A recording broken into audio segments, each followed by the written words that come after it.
Day 7 of my productivity challenge.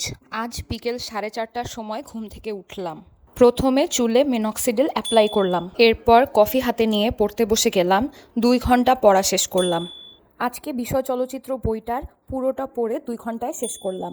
এরপর আমি workout সেরে ফেললাম। So I have been successfully productive for a week.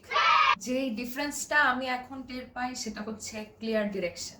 যেমন আমি আগেও জানতাম যে আমাকে কি করতে হবে, কিন্তু কিভাবে করতে হবে সেই জিনিসটা আমি জানতাম না।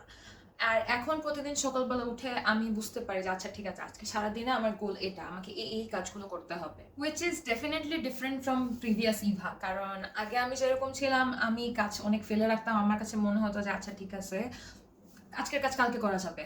The change is subtle.